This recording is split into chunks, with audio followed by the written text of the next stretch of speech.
Hello. Are we on? I think we're on. Excellent. Hello, welcome back to Folky Fridays. I'm Nye from Finale Guitar in Sheffield. I'm sure you know that by now. You are watching Folky Fridays number 35. I can't believe we've 35 Folky Fridays is into the Folky Fridays series already. Quite mad really that we've done 35 of them.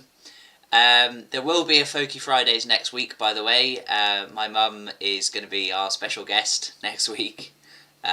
So yeah, Folky Fridays will be going on next week. Hang on, wait, I say that, next week's Christmas, isn't it? No, I tell a lie, not next week, sorry, the week after. So no Folky Fridays next week. Doing it on Christmas, probably a bit far, even for my work ethic. But the following Friday will be New Year's Day. I should still be in Wales by then, so hopefully we'll do one then. Yeah. Hello to let's see, who have we got out there? Drop us a message if you're out there in the ether. Today's topic is DADGAD again. It's something specific to do with DADGAD. It's going to be a shorter than usual episode today because I'm launching the new folkfriend.co.uk website tomorrow and I need to get everything sorted out with it tonight. But I thought what I'd show you this evening... Hi Eyes Locust, thanks for tuning in. I thought what I'd show you this evening is a really useful couple of shapes which I kind of discovered in the course of writing some arrangements recently for the brand new book of DADGAD arrangements, and I keep saying it's going to be out before Christmas, and it is going to be out before Christmas, even if it kills me. I have been pretty much like locked in the shop 24 hours a day for several weeks now, and I'm going to continue to be locked in the shop non-stop until this blooming book is finished. So I finished writing it now, I finished formatting it and making it look pretty, and now I just need to record the audio for it, and then it's good to go. So hopefully the new book of DADGAD tabs will be out in the next few days and the new website will exist for it to be on. Hi Brian, cheers for tuning in. Anyway, so yeah, the DADGAD things that I've discovered are some really useful shapes because often you'll start playing the A part of a tune and it's all down nice and low, you've got something sort of down the bottom end of your scale.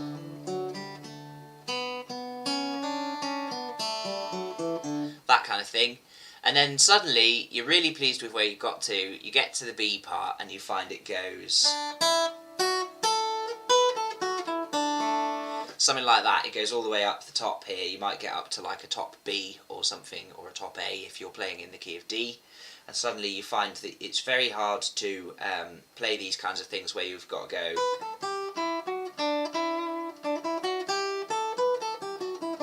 things like that. And one of the tricks that I've mentioned before in these videos about how to do DADGAD fingerstyle things is something that Jordan Lively kind of told me about when I interviewed him back in the summer, which was it's always easier to play neighbouring strings than it is to play the same string twice. So what I was trying to do was find as many shapes as possible where I could have either a D chord, a G chord or an A chord and play the high parts of the scale without repeating a string twice. And I did manage to come up with a few of them, and so what I've done is I've made a tab for some exercises which kind of show you these useful shapes, and I've put them up for free on the new Folk Friend website, so you can have a sneak preview of that when I put the link up in just a second, which I will do when I can find it. Here it is. Copy. There we go. So yeah, if you click on that, there's a free download for these, and it's got the scale exercises that I've talked about in previous episodes of the series as well on there, so hopefully they'll be useful. One of the first things that I wanted to talk about then is once you get above this high F sharp here on the 4th fret of the top string, you have to move out of first position with your hand, and I recommend that from there on up you can kind of you can move up into a kind of 5th position where you've got basically your index finger hovering around the 4th fret, and your middle finger hovering around the 5th fret, and you're kind of working around there. And one shape that's really, really useful is, you'll probably find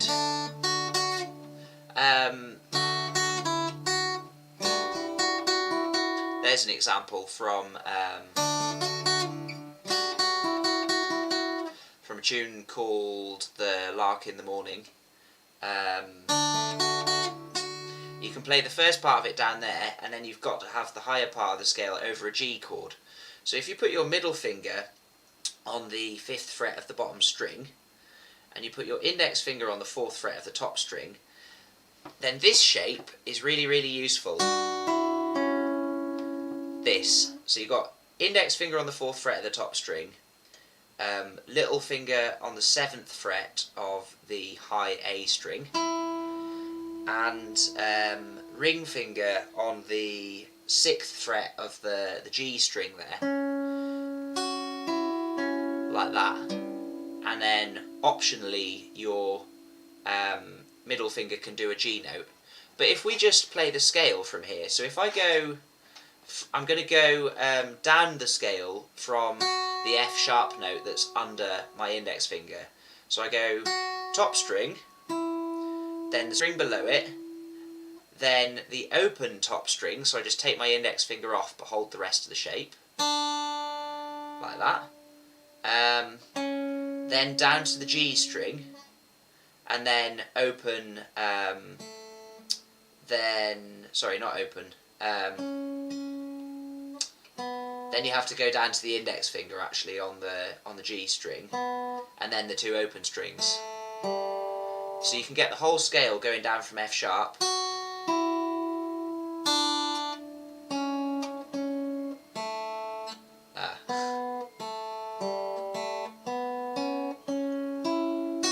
there's quite a lot of options there.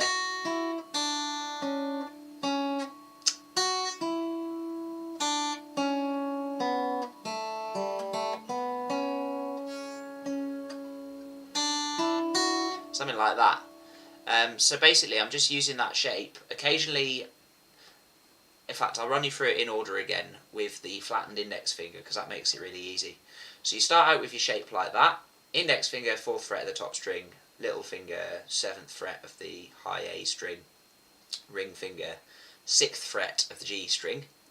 You go top string, A string, open top string, then you flatten your index finger so it does the 4th fret on the top 3 strings. You do the A string, then you're down to the G string, also on the 4th fret. Then you can go down to the 2 open strings, and that gives you all of the kind of top bit of the scale.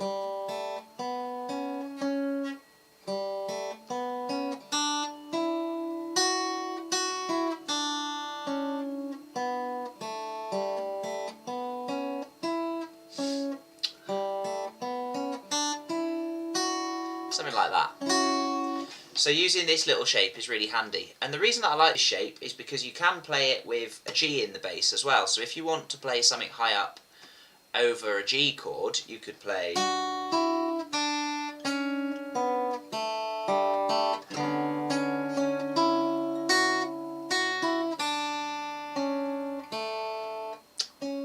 sorry.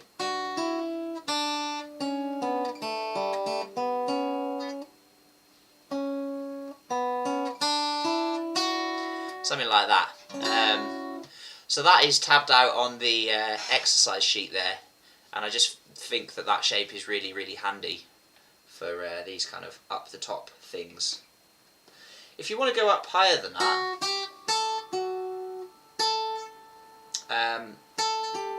there are ways to do it, but it's a bit awkward. I haven't really found anything that's kind of as reliable as that shape up the top yet. I'm still working on that one. There's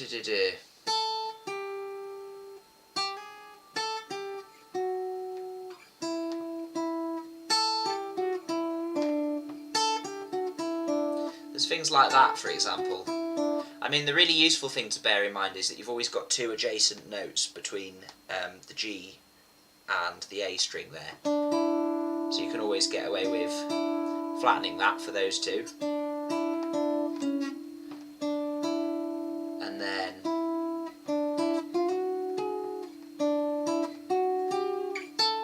yeah, if you shift up 4 frets from there, then you'll always get the next note in the scale. Doesn't matter where you start from. So that's kind of handy to bear in mind. Let me just grab my tab up quickly and I will tell you about the other useful thing that's on there. Where are we? That one.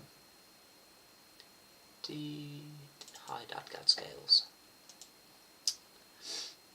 Yeah, so the other one is to be used over A7. So you can use that first shape. You can use the first shape over a G chord.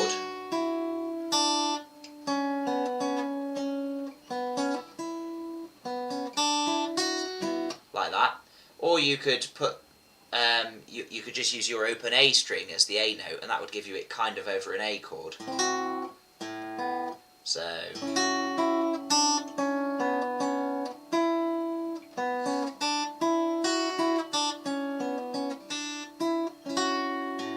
something like that.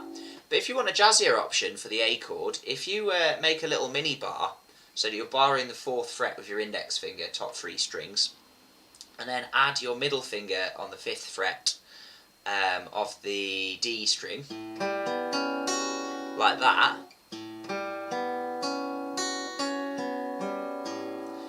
that is an A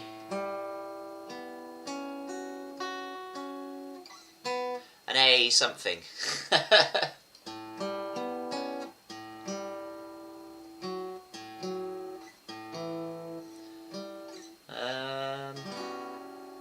A13 I think it is, isn't it?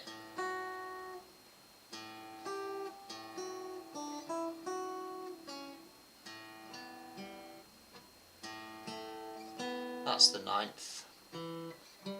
That's the 7th. That's the major 3rd. And that is F sharp, which is the 6th. Yeah, it's an A13 chord.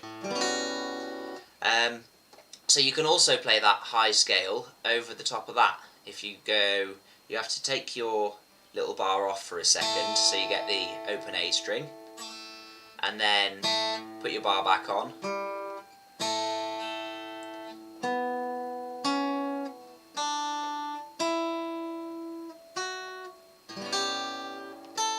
Like that.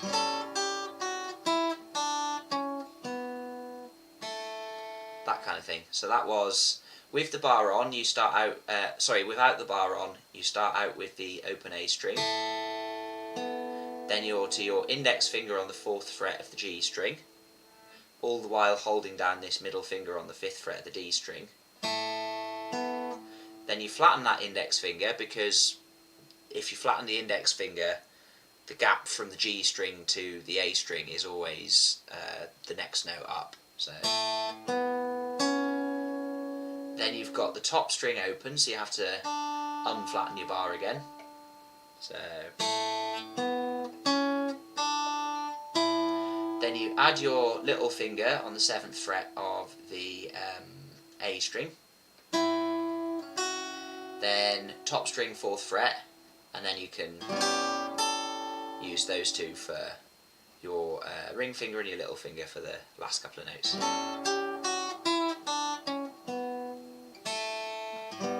That kind of thing.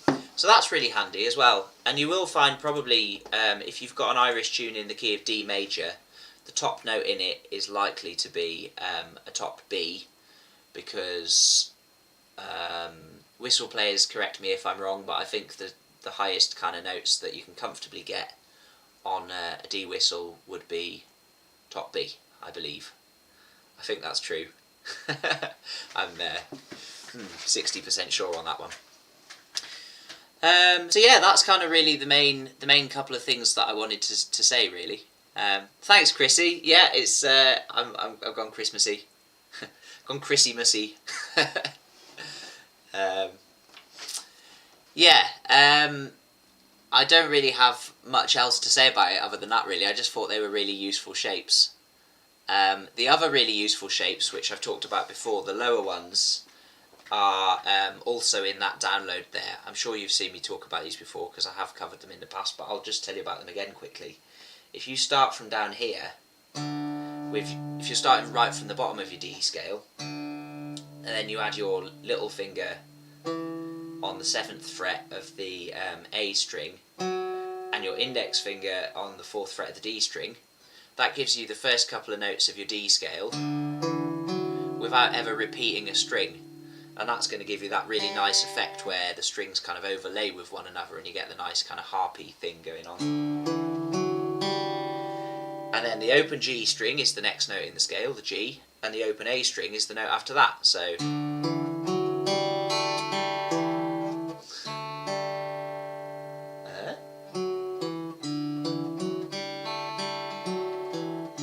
like that. So with that one shape you can get all of the first part of a G scale.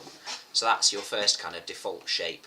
Just those two fingers, index on the 4th of the D string there, little finger on the 7th of the A string. And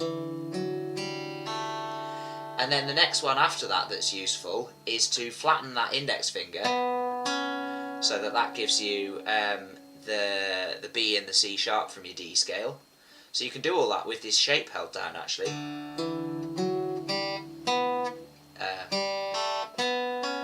And then your top string.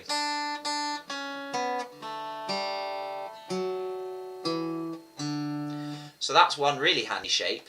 That there will get you the bottom part of your D major scale.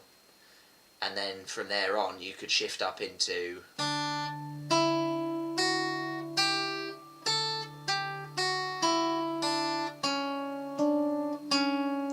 or some permutation of that one that I showed you before.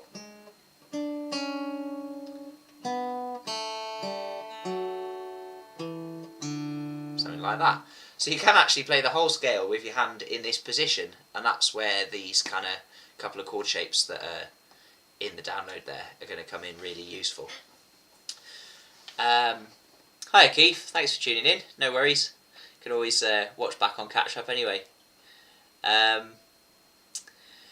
Yeah, so that's pretty much what I wanted to say today. It is a slightly shorter than average one, I'm afraid, just because I'm snowed under getting everything done for tomorrow with the new website.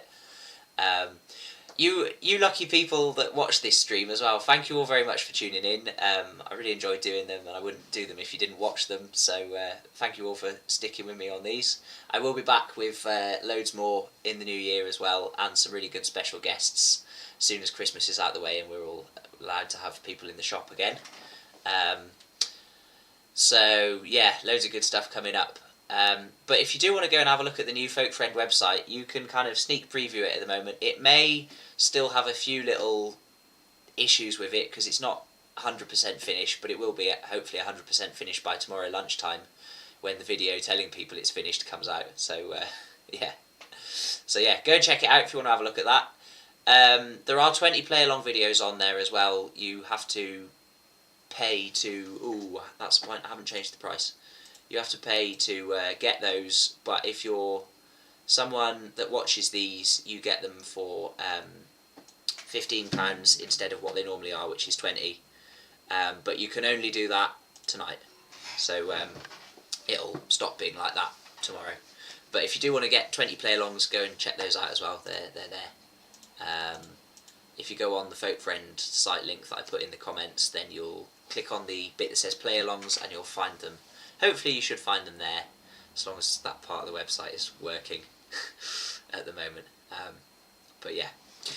Does anyone have any questions about any of this stuff? Is there any, like, what's your DADGAD experiences? What useful things have you guys found? Have you got any good, or are you just starting out with playing some chords in DADGAD, or does anyone play any fingerstyle, or what's the...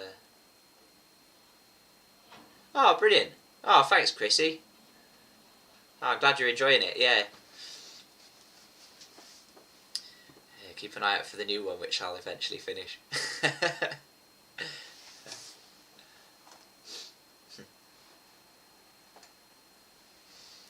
If anyone's got any particular DADGAD related queries as well, just anything DADGAD-y that I can help with, let me know.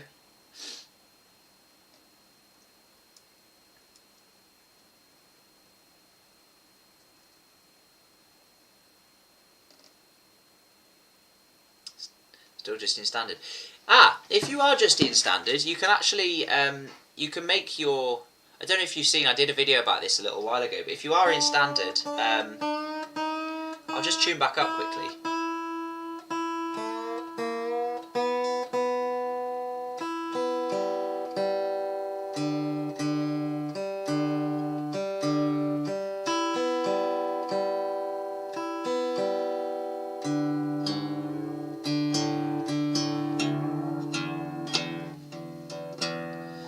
Yeah, if you are in standard, if you get one of these nifty little things, a Kaiser shortcut partial capo, they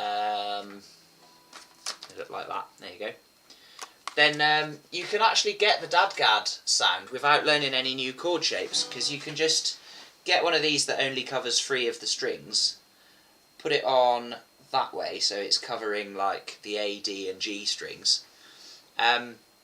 Then if you play normal chord shapes, it sounds like DADGAD because you've got the same set of intervals that you would have in DADGAD. So root, root, 5th, root, 4th, 5th, root, like that. And then you can play standard chord shapes, but if you leave open strings in them, it'll sound like DADGAD. So if I just leave the top 2 strings in all my chords,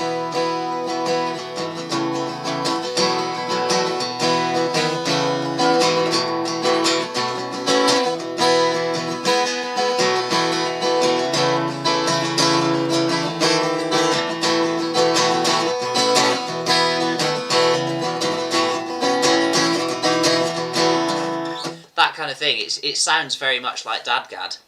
And if you want it to actually be DADGAD without having to learn any new chord shapes, then you can tune every single string down a tone from where it would normally be and stick this on, and then you've actually got DADGAD tuning. And you can even, somebody pointed this out to me, you can even, if you want to be like DADGAD with a capo on, if you get a normal capo and a partial capo, you can put like, if I wanted, let's say I wanted to get the DADGAD sound in the key of G, I put my normal capo on the 3rd fret, and then put my partial capo 2 frets above that, and then if I play chords like as if I was in the key of D in standard tuning, then I get the DADGAD sound but in the key of G major, so you can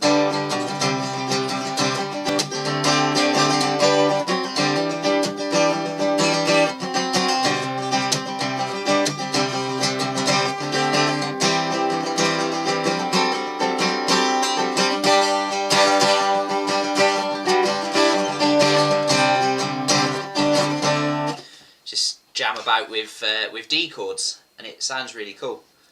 So yeah, check out partial capos, they're interesting to play with. If you want one, they I feel like I'm always plugging my own things, but they are for sale. They're for sale on the Folk Friend website. If you go on the shop page, you can actually buy them there. And I think I sell, like, hardly anyone sells them in the UK, so I think they're probably cheaper off me than anywhere else you'll find them as well. They're cheaper off me than they are on eBay, so put a link there. There you go.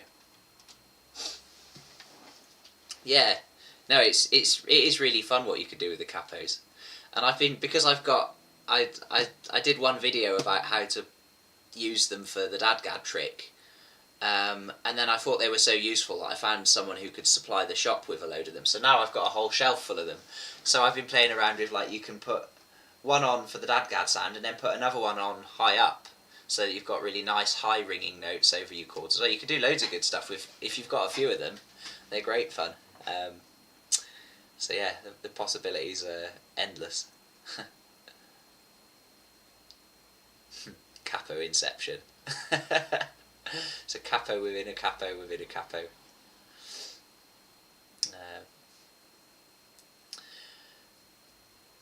Doodly-doo. Cool. Right, sorry it's a brief foray into the world of DADGAD tonight, but yeah, check out the new website. It's going to be all very exciting, and keep an eye out for the new book. I'll be in touch via email about that hopefully in the next week or so as well. And yeah, have a great Christmas. Thank you all very much for watching as ever. I'll be back next week, not next week, but the week after. And yeah, loads more good stuff to come from Folk Friend in the new year. So thank you all very much for supporting the channel over the last year, and I look forward to seeing you all lots more in 2021. Cheers guys, have a great Christmas, see you soon.